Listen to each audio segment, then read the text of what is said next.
Okay, so tonight we're gonna look at the designs that we in our robots from 2016 and 2017. We're gonna try to get through both. 2016 is an interesting game. We're gonna watch the game animation real fast so that everyone has an idea of what we're looking at, and then we can talk about why we built what we built, and go from there.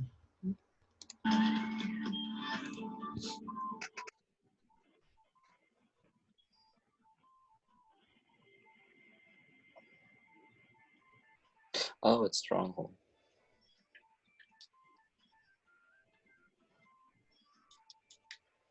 Welcome to the first robotics competition and the 2016 Tournament Challenge, First Stronghold. The Alliance quest is to breach the opponent's defenses, known as the Outer Works, weaken their tower with boulders, and capture it. The low bar in position 1 is permanent. The defense in position 3 changes periodically by audience selection. Opponents are savvy and will be strategically selecting the remaining 3 defenses to strengthen their outer works while in line for their next match. There are more than 10,000 possible field configurations. Robots start in the neutral zone and may have 1 boulder each. Additional boulders will be placed on the midline and in each castle. Alliances may assign a spy bot to start in their opponent's courtyard and a human player to occupy the spy station to signal intelligence about activities on the far side of the field to their castle. The first 15 seconds of the match, the robots are autonomous and may earn points by reaching their opponent's outer works, crossing defenses, and scoring boulders in goals. During the following 2-minute and 15-second teleoperated period, human drivers remotely control their robots. They retrieve boulders, overcome opponent defenses, and score boulders and goals from their opponent's courtyard. The first time a robot fully crosses a defense, some of the base lights will turn off, indicating that defense's strength is reduced. On the second crossing, all lights turn off, indicating that defense is considered damaged. Once any 4 of the 5 opponent defenses are considered damaged, the outer works are breached and the Alliance receives points. Human players deliver boulders to their secret passage through the castle wall. Alliances may have only 1 robot at a time in their own courtyard to defend their castle. As boulders are scored, the tower loses strength. Once enough boulders are scored in the opponent's tower, the opponent's flag will drop, indicating the tower has been weakened and can now be captured at the end of the match by surrounding it. During the last 20 seconds, robots may extend to reach the tower rungs and scale the tower for additional points. If an alliance captures their opponent's tower at the end of the match, their flag is raised and the Alliance earns more points. The Alliance with the highest score at the end of the match earns the win. Step into your castle, proudly raise your team's standard, and face the challenge ahead at this year's first robotics competition, First Stronghold. All right. Okay. So yeah, so the rules breakdown for 2016. So as you can see, this was like one of the few years where your drivetrain design was incredibly important because it basically got you points, right? Rarely can you just score based on if your drivetrain can do certain tasks or not. Normally you have to do something else to be able to get a reasonable amount of points in the game, right? There's like the Auton drive forward stuff exists, but here, if you couldn't get over some of the defenses, if you built a drivetrain that literally couldn't do it, you weren't going to be able to get enough points. So it was really important to design a good enough drivetrain that could clear obstacles in some way. I think in general, by the time it actually was played, most people think the defenses they looked worse than they actually were. Largely, one of the biggest things they did was because like you saw that each defense had like a ramp going to it and away from it, that helps a lot. So there were a lot of drivetrains that people didn't necessarily know could do it, as long as you like didn't have any big gaps in your wheel spacing, where you could just get beached and you didn't have anything contacted in the ground. Largely, you could get over. We do have a little compilation video so we can see what our robot kind of looked like before we dive into the CAD. I think I have some photos too. Let's see. Okay, we're not going to watch all of it. Let's see, it's actually doing things. There we go.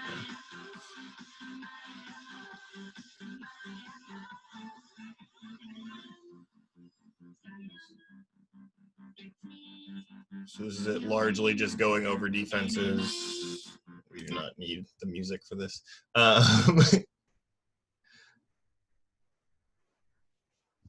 Helping get people through. Okay. Oh yeah, there's actually scoring over in the corner. So you're able to put in some low goals. Okay. Yeah, so this was roughly the robot at some point. Though I think for Bayou, this part didn't exist. The two wheels here that were able to basically shoot the ball into the low goal or up into the high goal. It was basically only the intake and the drivetrain. The CAD that we're going to look at today basically only has the intake and the drivetrain. There exists other parts of it. I just couldn't figure out where they are in any of the CAD models that I have. I've like individual parts of them exist, but none of them were assembled or anything, and I didn't go back through and try to create it all. And then what else exists? And then we also did have it was mounted at Lone Star, but didn't really work. It worked a little bit better at Champs, but not awesome either. But we did have a climber that was basically just a single stage extension climber. Each of these tubes was inside of a mounted tube in here, and they extended with constant force springs, and there was a winch that pulled the whole thing down. It was definitely not great. The whole hook design concept wasn't very good. It wasn't very secure around the bar at all. Yeah, it just was, the whole climber that we built wasn't great, and it didn't even stay on the robot going into like the off season because we could never get it quite working right. So eventually it just got pulled, and the off season robot didn't even have it. Okay, what are we gonna do? Let me switch share to SolidWorks. Okay. So there's not a ton to look at in the 2016 robot. I'm gonna make this bigger. The 2016 robot is kind of rough. Like I said, there's not a lot to the CAD right now. We didn't do a lot of things we wanted to get done, didn't get done that year. I think this was definitely a year where we just didn't finish a lot of the stuff we wanted to finish. The drivetrain design was very solid and robust. That worked well. Things that we learned that year we've taken and adapted and moved, and it's not too far off of even what this year's drivetrain is. There's definitely a lot of changes, but there are definitely things that we did here for the first time that we're still doing now. Let me hide some bumpers. Don't need those.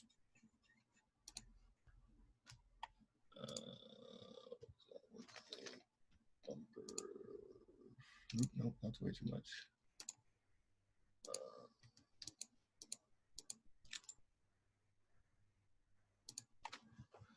Okay, that's a little bit better.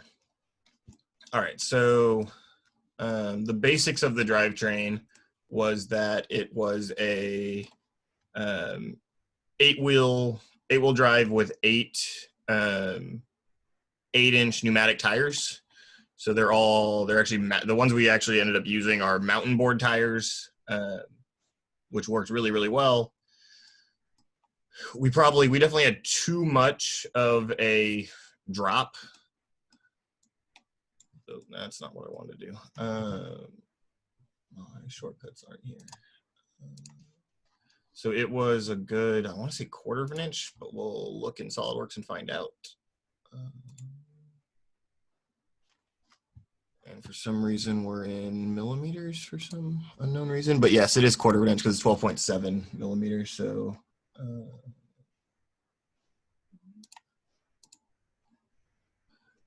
oh no, so it's even worse. It's 1/2 an inch. I can't do conversions on top of my head. So yeah, so that's way, way too much of a drop. If it was 1/4, we're probably much closer to correct. 1/2 made the whole robot rock a lot. As you see in any of the videos you watch from that year, this robot rocked anytime it was turning, anytime it was doing anything, it was rocking up and down. that's actually a really interesting thing about watching any 2016 video. Largely that year, it was basically almost acceptable that your robot would drive on top of other people's robots. That's one of the only years where that is true. In any other year, it's like a pretty big penalty. There were some big controversial calls in 2016, not necessarily involving us, but involving other robots around the world. I think Indiana state champs one of the either regionals or state championships or something there, had a call where someone drove on top of somebody else and like unplugged a pneumatic, and it was called damaging. Carded. I'd have to go back and look exactly what that was, but that was a big deal. There were a few others that were like that. But largely, you were just expecting to have robots on top of your bumpers and on top of you, because they were coming off of defenses and they were just flying all over the place. Let's see. So the gearbox from this year, this gearbox is basically an identical, not quite identical, but pretty close to identical copy of 1114's 2014 gearbox, I believe, off the top of my head. It was redone for us a little bit. Some of the CAD's wrong. That gear is in a weird spot. This side is better. So we redid some things on it, but not a ton. There's a lot, like the overall shape and everything is largely the same way theirs was. We had it designed to be able to put in a third motor on each side if we needed to, or you'd add another idler gear in here, and you could drive with 6 motors. We ended up not doing that. I don't even remember exactly why. And this was our first year where we had a shifting gearbox that was actually shifting with like a ball shifter assembly and everything. So it was the first time we did that. A version of this gearbox basically got ran in 18 as well. We made some changes where it was a single stage version where this like kind of like third plate went away. The motors were able to mount directly to this plate in 2018. We'll look at that when we get to that design review next week probably. And it worked okay. This was not super easy to maintain. This middle shaft in here gets kind of awkward where it mounts 3 bearings through it, which is not great. We kind of use a third one to pilot it when we're assembling it, so it kind of works, but we almost never want to do that. I don't even know if this third bearing actually existed. I think we might have taken it off during final assembly and just had the outer 2. Because if those aren't perfectly straight, you're going to get binding when you have the 3 bearings on a shaft that close together, right? If you're doing it over a much larger span, like the whole robot, you can do it. When you're only doing it over a few inches, it doesn't work well. I'm not going to go into exactly how the ball shifter works. We already did that a couple weeks ago on one of our Tuesday ones. And there's a video on YouTube on that if anybody missed it. And then, like most of our robots, we have dead axles to the wheels. So that means we have a chain reduction from the gearbox. So there is a 15 to something large. What is that? 44. So it's 15 to 44 to each of the wheels.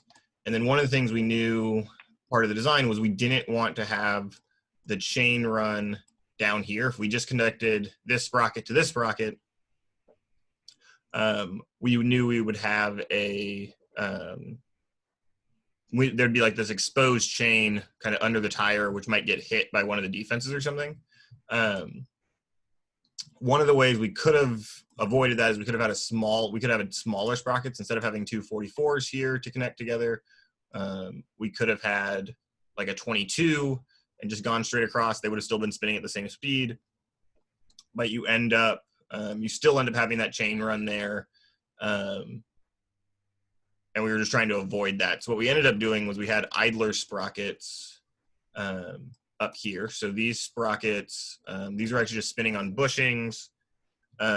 If we did it now, we would almost certainly have them running on bearings of some kind. We'd bore the sprocket out further, whatever we had to do to get bearings spinning here to reduce some of that friction. And then the chain would run from here up to this sprocket, and then from this sprocket on that side to this sprocket. So you had no chain crossing down below any of the wheel profiles. So as we were going up near the bumps, it was always just hitting tire and never hitting any of the chain. Okay. So anytime, and so that actually, for those of you who remember, part of our drivetrain issues in 2019 was because we had our back, probably back, I think our back tires had chain going straight across them, and they would get hit on the little berms on the intake or on the corral for the balls in 2019, and that would like pop the chain off on occasion. So we knew it was a problem even when we designed it then, and we kind of just like allowed it to happen. And we probably shouldn't have. We should have done something to mitigate that in 2019 too, where we did something here and it worked out well. So we had very little drivetrain issues in 2016. This was very robust. It is not light at all. It is quite heavy, right? You have these lots of very big sprockets, multiple sprockets, lots of pretty heavy wheels. They're not that bad. These are all plastic interiors. These are just the Andy Mark hubs that they sell. We own a lot of these now, but even though we ran pneumatic tires this year that use the same hub size, we ran our 3D printed ones. That worked really well. So that are easier to maintain and things than these ones. So these have kind of these like really tiny screws in here that have to bolt the hubs together. That are kind of annoying to use if you ever have to replace a tire or anything, where ours are a lot faster. Let's see. In terms of drivetrain construction, this version of the sheet metal drive was our first one that was just kind of a regular parallel plate sheet metal, to where all 4 of these plates are the same part, just bent differently. So they're either bent with the flanges going one way or they're bent with the flanges going the other way for all of them. So that lets it be simpler on our simpler produced, because they're all just laser cutting the same part over and over again. But for the quantity we're doing in things, it doesn't actually matter that much, and it's a little bit easier sometimes to make them different, which we've started doing, to where like the inside plates are always some configuration now of the outside plates, and they have different flange lengths, and we can do different things. We can do different things that way, which helps. We also, back then, we hadn't learned to do these as Z's, to where this outside bend is still outside, where now we would almost always do it inside. It wouldn't have hit the tire. It wouldn't have hit pretty much anything. Like, we were just wasting space by not, maybe it would have hit the tire. It probably would have hit the tire there. So we may have had to done something else, either widened it or changed how we would have done it if we wanted to do it that way. But putting it to the inside lets us much easier mount things to the side that we couldn't do here. So like this plate, instead of just being able to be like a flat plate mounted to here and coming up, was like this weird L that had to come in and just wasn't done very well. And it's not very strong to do it that way. So we definitely don't do that anymore. You just waste a lot of space in here when you have to have this flange to the outside and you're just not using it for very much. Let's see. Things we did well. So we did a few things well. So like this little connector where we connect the flanges. In our talk about sheet metal design at some point, we briefly touched on this, but this adds a lot of strength. If you can connect the flanges here, so now this whole sheet can't bend across the flange. Like, it's even better if you go all the way up. At some point you have to make a choice about like which thing is connecting. Where we still had a full front and back piece as well. I don't know if it'll let me isolate. So this part's kind of a crazy bend. It'll let me isolate it. All right, so yeah, our front and back caps for this year's robot are very weird, which they have non-90 degree bends so that we get a better like approach angle for the tire when we're going up to the defenses. Or more of the tire is going to be able to hit first instead of like the. That's just so like the bottom of the drivetrain won't hit the bottom of the bump barrier thing.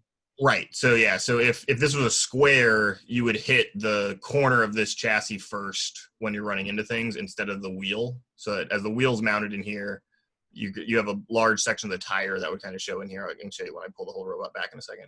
That is what actually hits first, which is what we wanted. Where so all of this bend, we had to make sure we did correctly. There's some places where we have like bend relief in here because it's only bent through part of it, and we didn't even extend the bend as far as we should have probably, right? Like this, instead of having to do bend relief, we probably should have just moved the bend down and left this as a single edge. That would have been better when we're doing sheet metal that way. Here, we definitely had to do bend relief because you have these sections that are extending past. So on the brake, they have to figure out how to get a die that's exactly this width to be able to put like this whole thing into the brake, kind of like that, right? Like this is weird assembly where they have to do this bend first and then go do these. This was definitely like a part like this is one that we have to send to Solarcraft and be like, hey, can you do this? And they have to give us a yes or a no. We actually have the CAD of some of their tooling, so we can go through and like actually insert the thing in there and kind of tell if we need to. But there's only so much we can do. Also with this, I have to pull up the drawing and find it again. I remember trying to make this drawing is really complicated because you have to figure out where they're going to put, what order they're going to bend it and where they're going to put the setback to be able to like choose what part goes into the machine, right? So like I think this part goes back to the setback here and here, and then they bend this at some point. And they might even bend this first and then go and do these two to fold this over. And then they work on these two bends next. Because somehow, at some point, basically, one of these two things wants to hit the machine, basically. And you got to make sure that they don't. And I think they're able to do it somehow. I don't remember the exact order on their brake that it works, but we have them, and we have quite a few of them, actually, because we were pretty confident that we would be replacing these at some point because we knew that they'd also take a beating. These aren't the strongest part. We should have done, there's definitely ways to make better things and stronger things in this front lip, but we dented in and destroyed this lip pretty badly on the competition robot. I don't think we actually ended up replacing it, but it is nowhere close to flat anymore on any of our chassis.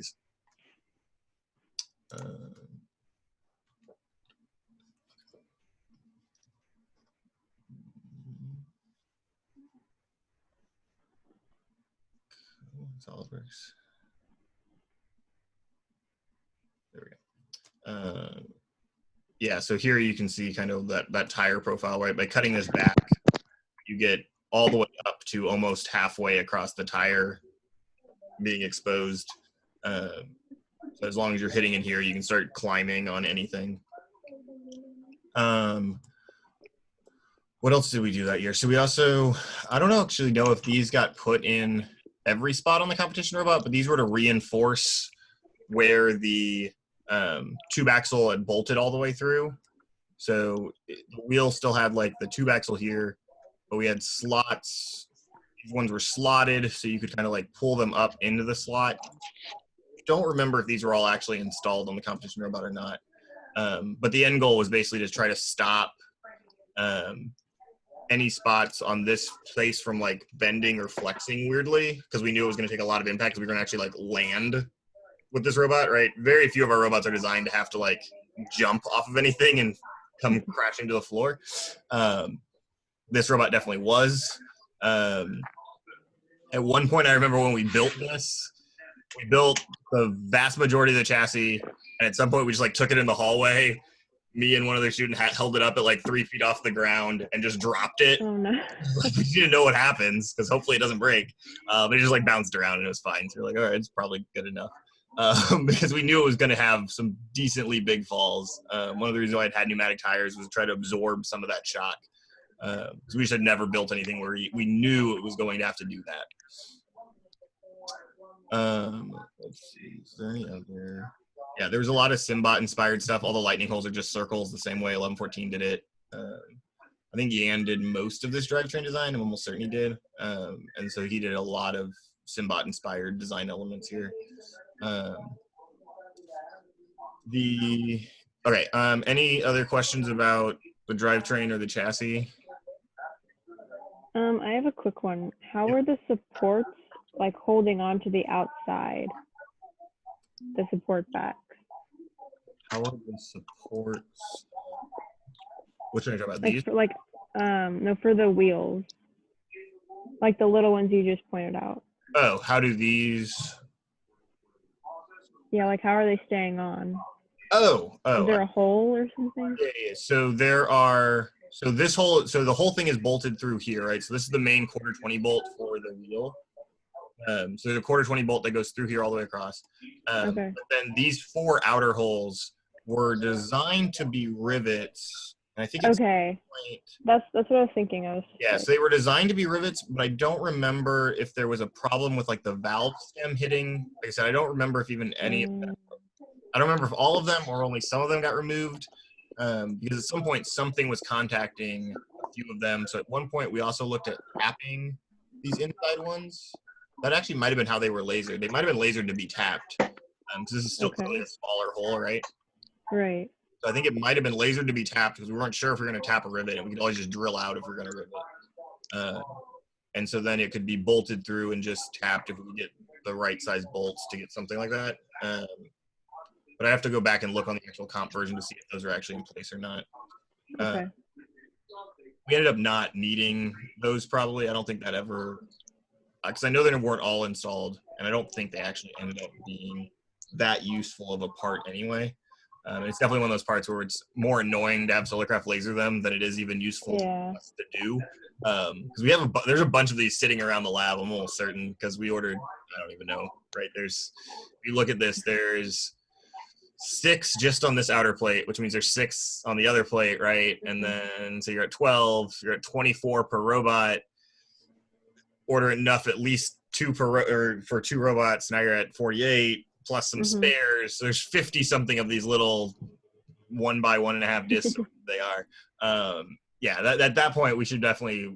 Nowadays we would definitely not send this to Solarcraft, right? We would either route them or laser cut them or something. Because it's just not reasonable to have the sponsor do that because it's time on their laser that they just don't need to spend. Any other questions about the drivetrain?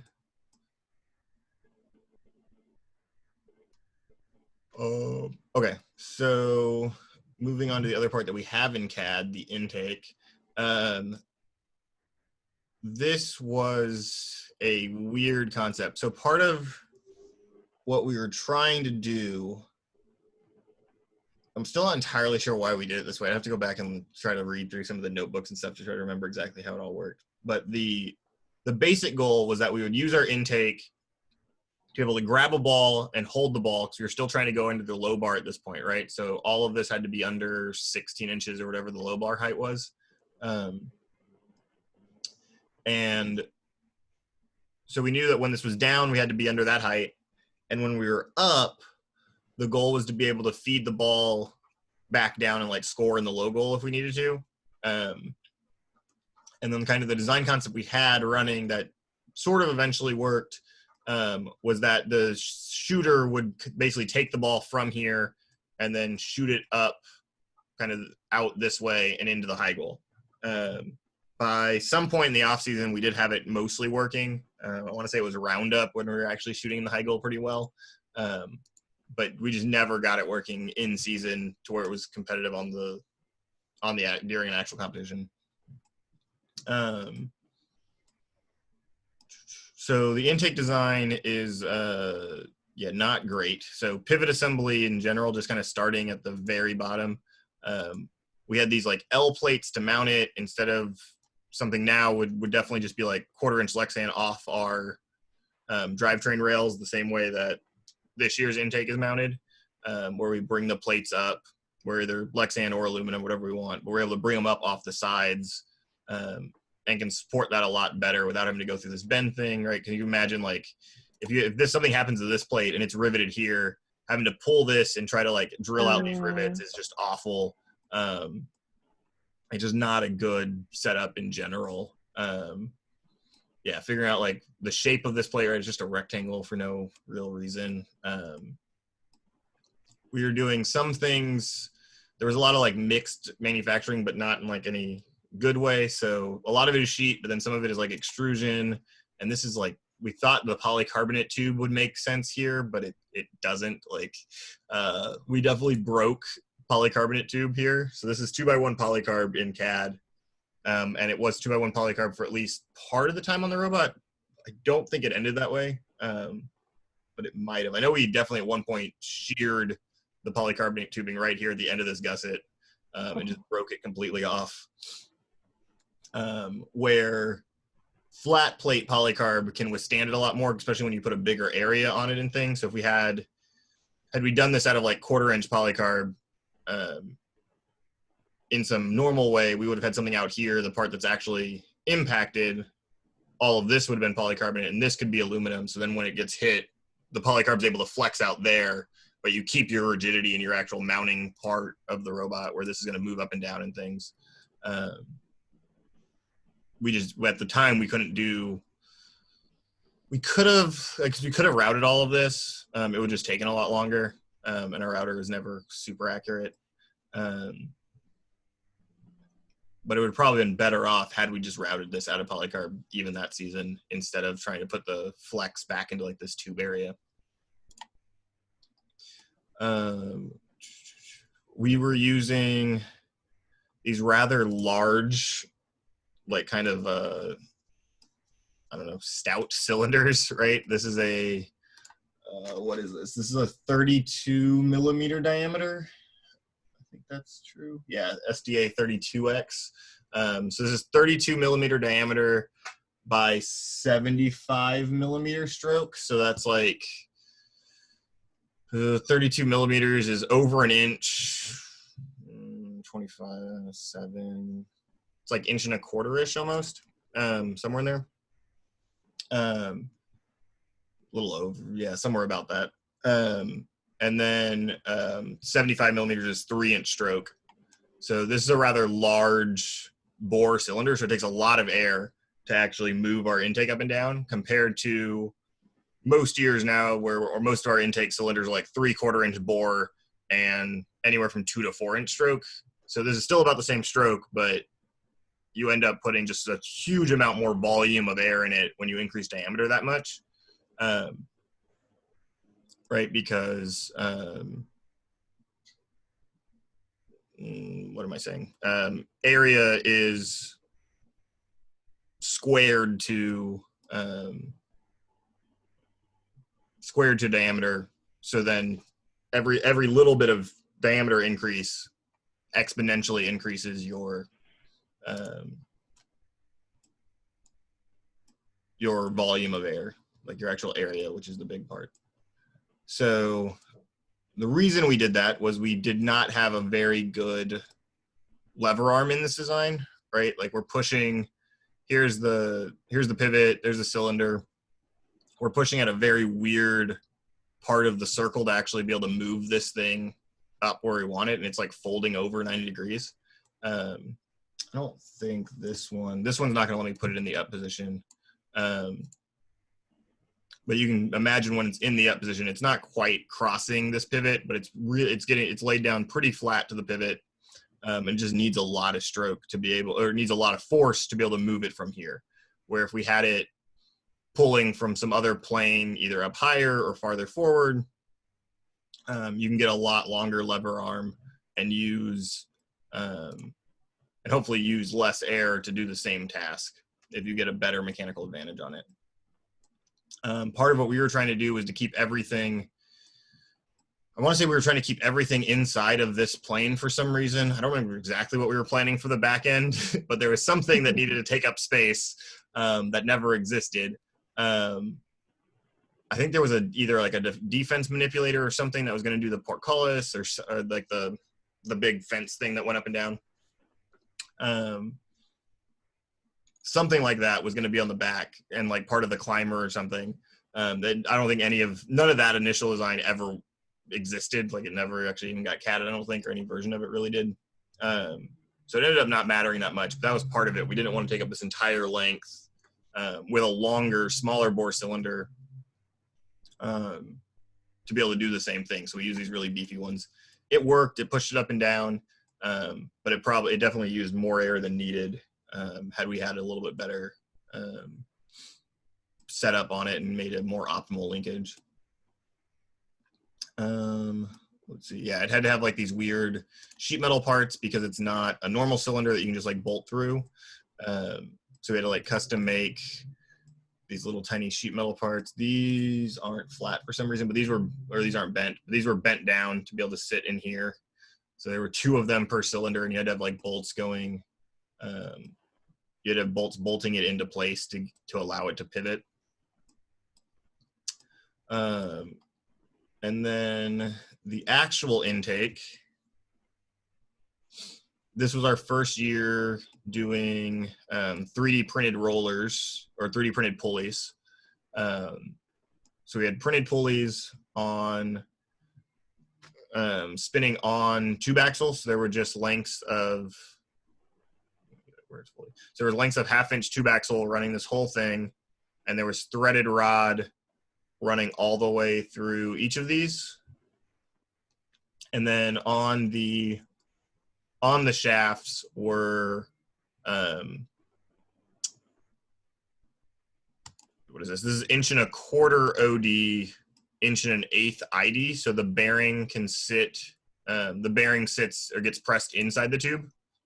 Oh, okay. So a normal 1/2-inch round bearing is pressed inside the tube. And then the way we did the pulleys that year, they were mounted, they would be pressed like over the tube and riveted into the tube.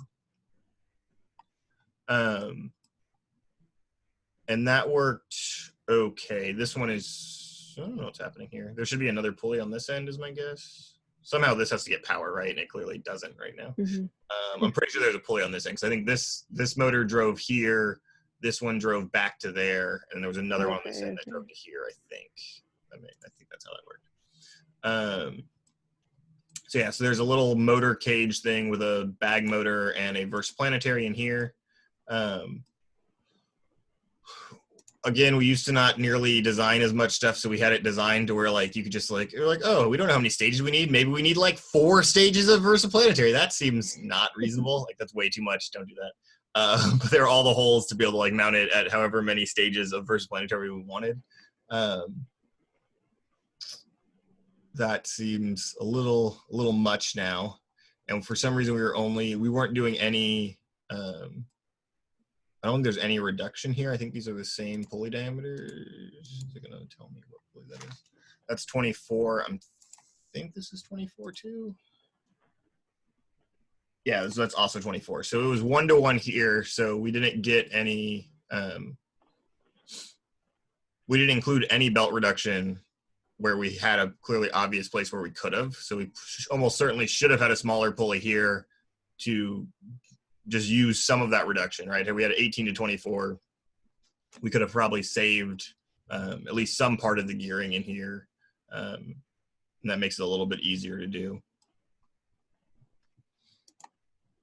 Right now we would have even just done as small as we could and tried to done it in a single belt like we do on most of our intakes. Even if that means making this pulley bigger, the ball's never going to touch this pulley, right? The ball OD should never touch this pulley, at least. It definitely couldn't. There was other stuff in here at some point, which we'll get to in a second. All of this was boxed really weirdly in sheet metal. Almost certainly shouldn't have been done this way. Actually, while we're thinking about it, this is another really weird part. We made a lot of really weird sheet metal parts that year. Like this is just not, it's not a good part. Just not a good part at all. I don't know what we were doing. Like, I don't know exactly what this was. This was another VP mount here for some reason. Okay. Other side. At some point we weren't sure if they're going to be different rollers powering different parts of it, I think. Oh, that actually might be what it is. What is that? So I think there might have been 2 motors at one point. Did that happen? Oh yeah, so that's what's happening. So this front roller is separate from these back 2. Okay, that makes sense. So this one on this side, this pulley drives this front roller. So there's another belt going to there. So these back 2 are paired together, and this front roller is paired together. Okay, that makes sense. So basically we could manipulate the ball here and kind of change and store it and move it where you needed to go without like intaking a ball at the front if we were moving it back and forth or something. At least that was the concept. I don't think it was going to be that important. There's not enough balls on the field to where you end up really doing that. It was relatively rare that you were intaking a place where there was 2 balls at the same time and you could actually do it kind of how we planned. Like had we run them all off one roller, it would have probably been fine. Or off one motor, it would have probably been fine.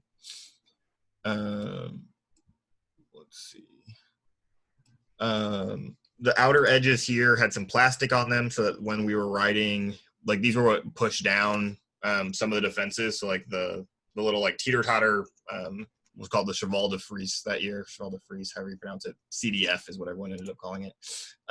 These would push down the teeter-totter thing and we'd be able to drive over it. That was another reason why we did need some relatively beefy cylinders, was that it had to be able to hold everything down. And like when we were going over the defenses, we didn't want the whole intake to come up because we used this, like helped ramp us over any of the rock wall or any of those things too. We basically the intake into them. We didn't necessarily have to, but we did quite a lot. So because of that, we didn't want it just like flopping up when we were pushing it into things. Yeah, so the ball would basically get stored here on this plate by these 2 rollers. There was a, it's not in CAD, but these holes had a light sensor in it so we could tell when the ball got there. And that worked relatively well. But yeah, I think that's all we have in the CAD. We would definitely redo this intake in any other way. This was not a very good intake design. Way too much reliance on sheet metal in places where it just was not needed. Where you can do the same with plastic and a 2x1 or something crossing the whole thing and be a lot better off than what we were doing. Especially when we didn't put flanges on anything, right? So like this sheet where it is completely flat for some reason, had we put flanges on the top and bottom, would have stiffened it a lot more, which would have helped. Yeah, they're just things that we just like clearly should have done better. Like this sheet is just tying these back flange sheets together, but doesn't have flanges of its own for some unknown reason, right? Like there's no real reason why this shouldn't be flanged around here to like nest in. If you're doing all this in sheet metal already, just get the stiffness upgrade by putting the flanges there. So like the flange just like attached to the thing without being flanged? Yeah, so this is just flat. So this back thing has all the bends, right? So it just gets riveted in. All of these holes can be riveted. I don't think we riveted all of them. We almost certainly didn't. There's way too many holes, by the way, right? Like there's nothing's even mounting at all. It's way too many holes. Yeah, so like this could have easily like come over. This part could have been bent up and around to where it could attach into these holes. This part could have been bent around. There could have been flanged holes for it to attach to somewhere too. Or there could have been holes this inside where it could have been, and we just didn't do it anywhere. Odd. So yeah, it's not nearly as stiff as it could have been. Didn't really need to be either, right? Like again, all of this nowadays would have just been done out of polycarbon some way and not been built this way anyway.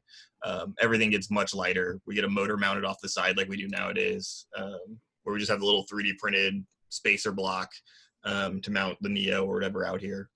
And it's just a much easier, much lighter intake than this beefy thing ever was. Any questions about what's actually in the CAD? I'm gonna flip back to the presentation real fast. I think there is, okay, yeah, so then the entire climber would mount to the back part of everything that we saw, right? And it was placed in a way that when we did high goal, it wouldn't touch this. So when everything was down, the high goal would kind of almost like, not quite ride this, but its arc would take it right along this white panel. And that was the goal, at least. And then this Lexan panel was here so that when we folded up the intake and we shot the ball down, it would actually use the shooter wheels to shoot the ball into the low goal. And that part actually worked really well. We were by our second event in champs, we were actually a pretty good low goal scorer because we could force the ball into the low goal really well. We basically shoot the ball into the low goal, which did work. I think which one of these is the right one? Oh yeah, we did have a reveal video technically that year. It was all done with like we held a scrimmage in the straight cafeteria on like the last weekend of build that I think only us, Disco, and a few other maybe one or two other teams showed up to, with our wooden elements that we had built, with a few elements that had been Solarcraft made for us, or like the metal parts of them at least. Yeah, that was the entire video. We did have a crest that year because that was part of the thing. You would like put it was called a standard, and you would like have it as an actual flag. It's the one that's in the trophy case. And you would like put it above the driver station for every match. Because this was like the first year they really went very deep into theming the FRC games a lot, right? Before that, you didn't have anything close to what we got in this year. We're not going to watch this one, but this one is a video of Yan actually explaining the whole drivetrain. We briefly did robot interviews at TRI.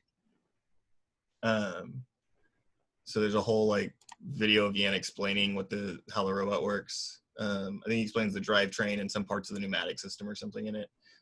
This robot got super messy by the end, as you can tell. This is not great, right? Yeah. It's like this weird white panel that used to be on the climber, but then the climber went away, so now this is just floating and hanging out, right? Like there's nothing mounting this. Like I don't know how this is supposed to work. How we thought this was accessible. I'm pretty sure it's just zip tied. Like there's so many things going. Yeah, none of the wiring is good in this robot. This robot is not clean at all. The battery, like the strap, wasn't strong enough, so this bar just gets like unscrewed and put over it and then bolted back down. Oh, that was actually really useful and held the battery in very well, because the strap would just loosen and the battery would still shake around enough to where it wouldn't even necessarily come out. It would just shake enough that we were somewhat worried about it. So the bar bolted on top was useful. I'm pretty sure this is like a part of a field from some season. Like it's not even like cut the right size. We just like figured out where to drill the right holes and just did it. Yeah, this is what we'd stopped like doing a lot of like, from this season, we learned to like make sure to actually like solve problems correctly in the future. That was probably one of the bigger takeaways, was not just to leave weird things we did at events. I don't actually know if we can kind of see it here. So if you look here, like there's like wood back here. The entire shooter assembly, I use that word in quotes because it's not very good, was just like 2x4s and like 1/2-inch plywood. Oh. That was like routed and like screwed together. It's literally just like 2 versaplanetaries with wheels mounted on it. That's all it is. Like a ramp. It was not designed very well at all. This was the year that this compressor was legal, which was really fun because it was the one that was misrated by Vair, to where now it's very legal because it's so much better than any other legal compressor would be, because they like hadn't rated it properly or something. To where like the ones that say it's by the spec given by the manufacturer, it's completely legal, and then they changed the spec either mid-season or right after this season to make it illegal. But we had a lot of air at all times because that compressor was just really good at producing lots of air. We still hadn't gotten to like pneumatic manifolds yet, so we were still using individual solenoids and things, which was rough. So that just meant way more wiring. We had like we were running Spark speed controllers, so these are still PWM. We didn't move to all CAN speed controllers until 2017. So there's a lot more wiring going on because it's not just the CAN, so you have actual like PWM cables going to speed controllers everywhere. Yeah, like you can tell, just lots of little details weren't very good in this robot. Like bolts are too long. Yeah, we just weren't nearly as good at getting the details done nicely as we are now. Okay, any other questions about 16? All of that being said, this robot was actually not terrible. It was finalists at Bayou, our first event with Bronkbots, and we lost by 3 points. So yeah, the final score of finals 3 was 125 to 122. And that's with basically our intake broke that match. And we did not score nearly as many balls as we were the entire rest of the event. So even with it being a pretty rough robot, it competed relatively well. Okay. Okay, any last questions about 16? All right, I'm going to